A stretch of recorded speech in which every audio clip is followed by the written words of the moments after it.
देखिए, लोग गांव में प्रधानी क्यों लड़ते हैं, ठीक है, आज की इस वीडियो में डालेंगे।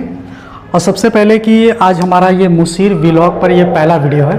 आप इस वीडियो को देखिएगा और वीडियो को लाइक भी करिएगा। अगर ये वीडियो आपको अच्छी लगेगी तो इसको शेयर जरूर करिएगा, ठीक है। जैसे ग्राम का मुखिया यानी कि ग्राम प्रधान जो होता है वो गांव का एक मुखिया होता है, यानी कि उस गांव का मालिक होता है। एक तरीके से हम कह सकते हैं गांव का जनप्रतिनिधित्व होता है। गांव की जनता उन्हें क्या करती है, चुन के उस मुकाम तक भेजती है, तो वो गांव का मुखिया कहलाता है। मैंने टाइम की बचत करते हुए मैंने यहाँ पर 7 हेडिंग डाल दी है। जैसे ग्राम का मुखिया, तो ग्राम का मुखिया जो होता है इसके लिए क्या करना पड़ता है, चुनाव लड़ना पड़ता है। चुनाव लड़ने के बाद अपने मताधिकार का लोग प्रयोग करके उन्हें क्या करते हैं, ग्राम पंचायत सदस्य यानी कि ग्राम प्रधान बनाते हैं, ठीक है, इस तरीके से। और एक प्रधान के अंदर टोटल इतनी जो होती हैं ये क्वालिटियाँ होती हैं, मतलब यानी कि 9 हेडिंग में आप लोग को समझाऊंगा। सबसे पहले कि जो गांव का मुखिया होता है, पहले क्या होता था, 1992 के पहले भी ग्राम पंचायत में एक मुखिया हुआ करता था, लेकिन वह एक तरीके से संवैधानिक तरीके से उसको प्रधान नहीं माना। जैसे लोग क्या करते थे कि गांव में जो सबसे इंटेलिजेंट होता था, सबसे ज़्यादा पढ़ा लिखा होता था, सबसे ज़्यादा समझदार होता था, तो 1992 से पहले लोग उन्हें क्या करते थे, प्रधान बनाते थे। लेकिन 1992 के बाद संविधान का जो 17वां संविधान था उसमें संशोधन किया गया कि प्रधान को यानी कि ग्राम प्रधान को संवैधानिक तौर पर उन्हें चुना जाए और उनकी हर बातें रखी जाए और उनकी हर प्रस्ताव को पारित भी किया जाए, हर बातें उनकी मानी जाए। जैसे कि एक प्रधान है, वह प्रधान क्या कर सकता है, दूसरे स्टेप में 2 वर्ष तक अविश्वास प्रस्ताव। इसका मतलब ये होता है कि अगर प्रधान अपने क्षेत्र में नाली है, खड़ंजा है, कोई भी चीज़ अगर वो विकास के लिए अगर वो बनवा रहा है और उसके पीछे अगर उसके विरोधी या कुछ गांव के लोग या कुछ लोग अराजक तत्व के लोग जो होते हैं वो क्या करते हैं, इस पर ऑब्जेक्शन ले लेते हैं। तो इसमें रूल में ये कहा गया है कि 2 साल से पहले इस पर अविश्वास प्रस्ताव पारित नहीं किया जाएगा। क्योंकि होता क्या है कि प्रधान जब भी कोई काम करता है तो वो क्षेत्र के भले के लिए करता है, लेकिन गांव के कुछ लोग ऐसे होते हैं जो चाहते हैं कि वो ये काम ना हो, जिससे हमारी रेपुटेशन खराब हो जाएगी, प्रधान अगली बार फिर प्रधान हो जाएगा, तो वो लोग क्या करते हैं, काम को रोक देते हैं, स्टे कर देते हैं या इस तरीके से काम को बाधा डालते हैं ना।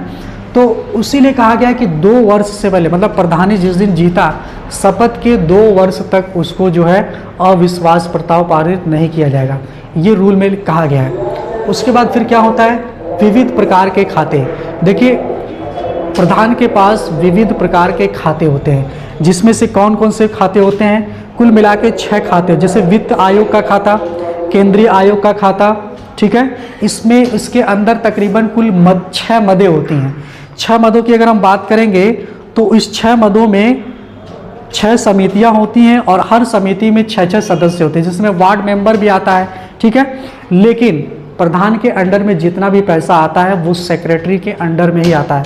सेक्रेटरी और प्रधान का पैसा अगर सिग्नेचर ना हो तो उस पैसे को बैंक से नहीं निकाला जा सकता, ठीक है ना, बैंक्स को नहीं निकाला जा सकता है, ठीक है, बैंक से नहीं निकाला जा सकता। सेक्रेटरी मतलब वो होता है ग्राम विकास अधिकारी, जिसको हम आप लोग कहते हैं अपनी भाषा में। वो सेक्रेटरी की जब तक सिग्नेचर नहीं होगी तब तक वो पैसा नहीं पास हो सकता है, तब तक नहीं निकल सकता है। लेकिन मेन जो होता है वो प्रधान होता है, ठीक है। और हम अगर बात करेंगे, ये तो हो गया विविध प्रकार के खाते। यात्रा खर्च, यात्रा खर्च का मतलब ये होता है कि अगर प्रधान ब्लॉक के काम से, क्षेत्र के काम से अगर इधर उधर जाता है तो एक तरीके से उसका भी खर्च हम सरकार जो होती है देती है, इस तरीके का भी खर्च देती है। उसके बाद अगर हम बात करेंगे पुलिस की रिपोर्ट की, तो पुलिस की रिपोर्ट यानी कि अगर आप अपने क्षेत्र के प्रधान, जैसे कि आप अपने क्षेत्र के हैं, आपकी पासपोर्ट की डेट आ गई, तो आपसे पुलिस वाला कहेगा कि जो लोकल पुलिस होती है, आपके थाने की जो लोकल पुलिस होती है, वो आपके पास आएगी, बोलेगी कल आप थाने में चरित्र प्रमाण पत्र, आधार कार्ड, जो भी आपका डॉक्यूमेंट वो लेकर आएगा। तो आप क्या करते हैं, प्रधान के पास जाते हैं, प्रधान अपने लेटर पैड पे क्या करता है, आपका चरित्र प्रमाण पत्र बना के दे देता है कि मैं इस फला व्यक्ति को भली भांति जानता या जानती, पहचानता या पहचानती हूँ, ठीक है। उस तरीके से चरित्र प्रमाण पत्र बनाकर अपना स्टैम्प और मोहर लगा के क्या करता है, आपको दे देता है। तो इस तरीके की जो चरित्र प्रमाण पत्र भी होता है, ये प्रधान के द्वारा दिया जा सकता है कि आपको प्रधान या आपको उस क्षेत्र के लोग भली भांति जानते और पहचानते हैं, आप चोरी नहीं किए हैं, आप डकैत नहीं हैं, आप गलत परिविष्टि के लोग नहीं हैं, आप अच्छे हैं। इस तरीके से प्रधान क्या करता है, आपको प्रमाण देता है।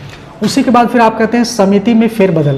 प्रधान को इतना पावर होता है कि वो किसी भी समिति में फेरबदल कर सकता है, इस समिति से उस समिति में भेज सकता है, उस समिति से इस समिति में भेज सकता है, ये प्रधान के पास पावर होती है, ठीक है।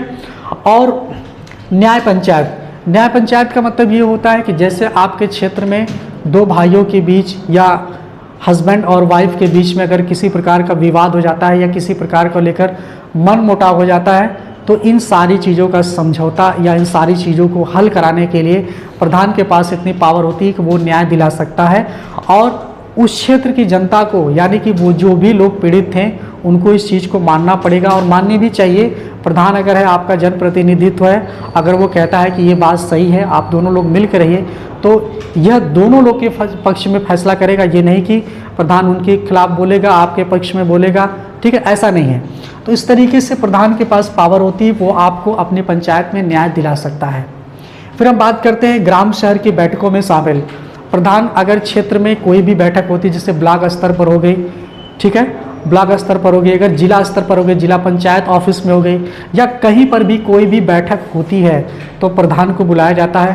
प्रधान भी जाता है वहाँ पर, अपने क्षेत्र की समस्याओं को, अपने क्षेत्र की जन समस्याओं को अवगत कराता है और अपने क्षेत्र के लोगों की समस्याओं को रिप्रेजेंट करता है, अपने गांव को रिप्रेजेंट करता है कि मेरे गांव में ये चीज़ की कमी है, ये चीज़ की कमी है, तो उस पर क्या होती है, उचित कार्रवाई की जाती है, ठीक है।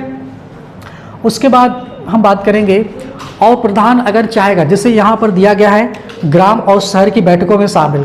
शहर का मतलब ये होता है, जैसे अगर प्रधान चाहता है अपने क्षेत्र में लाइब्रेरी बनवाना, ठीक है, कोई स्कूल बनवाना, चिकित्सालय बनवाना, अगर ये सारी चीज़ें अगर उसको करवानी है जो कि क्षेत्र के फायदे के लिए है, तो वह प्रधान लेटर लिखकर मुख्यमंत्री को, जिलाधिकारी को, इतना ही नहीं देश के प्रधानमंत्री को भी वो लेटर भेज सकता है।